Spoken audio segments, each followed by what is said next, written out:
this is Sharon Calvert, and this is Eye on Tampa Bay. Today, we're going to interview Dr. James Davison.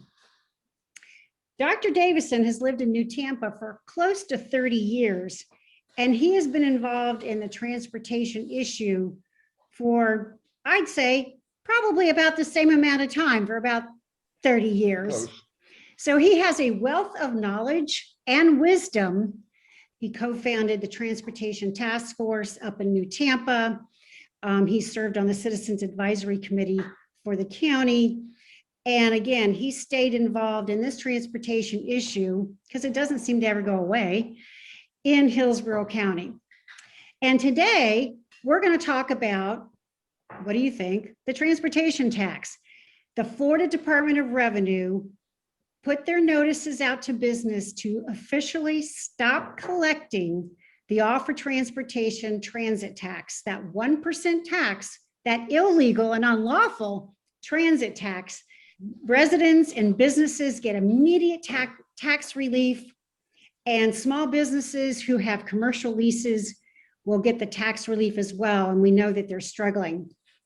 So first of all, let's just talk about offer transportation and why we're glad it's dead and why it should never be revived again.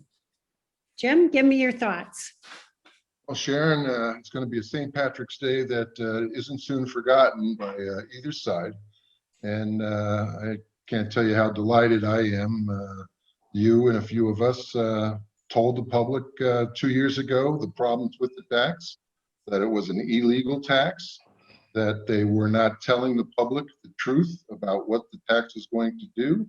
And the people have found out that basically this tax was a scam perpetrated by a lot of money by a few individuals who were going to gain economically from the levy of this tax. And the rest of unincorporated Hillsborough County was going to pay for it. So right now, even though we can celebrate that the tax is no longer being collected, and the Supreme Court found out that it was not legal, exactly what we told them 2 years ago, that they are now going to try to double down.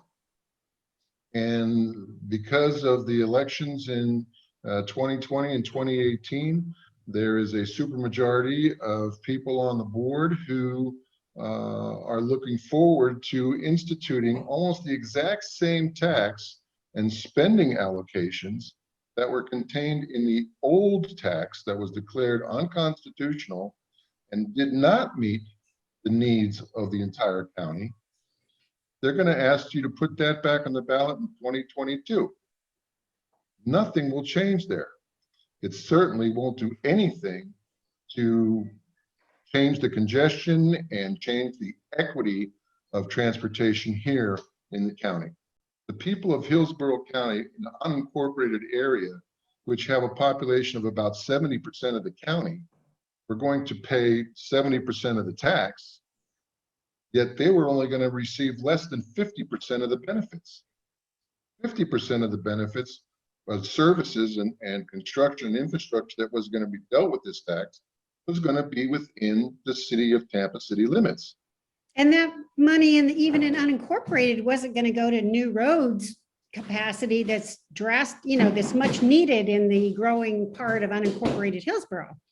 To tell you the truth, the only thing that has mattered for the last 25 years as far as transportation goes in Hillsborough County is the establishment of fixed guideway transportation contained almost solely within the city limits of Tampa.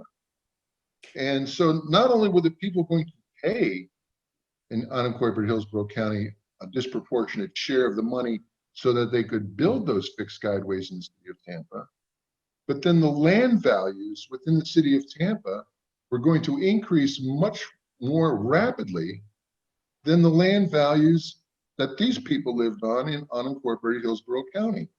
And that's why those downtown developers supported this and funded it. That's exactly, to the tune of several $1 million. They're like the train robbers.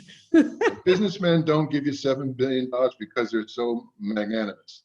It's the bottom line is they knew what this could do to their properties, to their businesses, and they had no qualms about getting the people in unincorporated Hillsborough County, Plant City, and Temple Terrace to pay for it.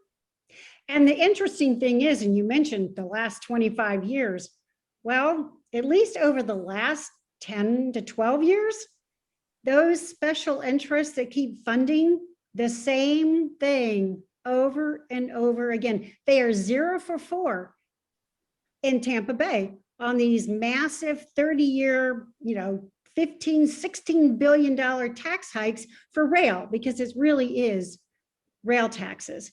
So you would think that somewhere along the line, they'd get a little bit smarter and stop the insanity of, continuing to do the same thing over and over again and expecting a different outcome.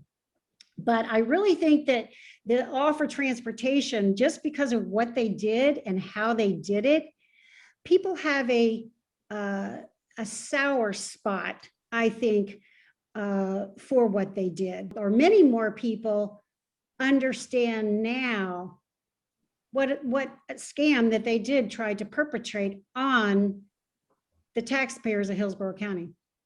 Yeah, and I agree with you. They're so myopic. The transportation planning in Hillsborough County has been basically a Tampa-centered planning vision, and that is not justifiable in that we live in a county with over another million people besides the city of Tampa. That these people are going to try to spin this into, well, the will of the people voted for it in the past. The problem is, it wasn't the will of the people, it was the lies of the All for Transportation people that got the people duped into voting for this. Dr. Davison is a wealth of knowledge, been involved in the transportation issue for longer than most people, and certainly a lot longer than the people associated with All for Transportation.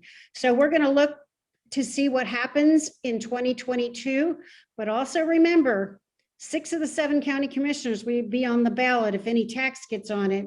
And we do believe that we can fix our transportation problem without raising taxes, and we must focus on fixing our roads first. This is Sharon Calvert, Eye on Tampa Bay, and we're always looking out for you.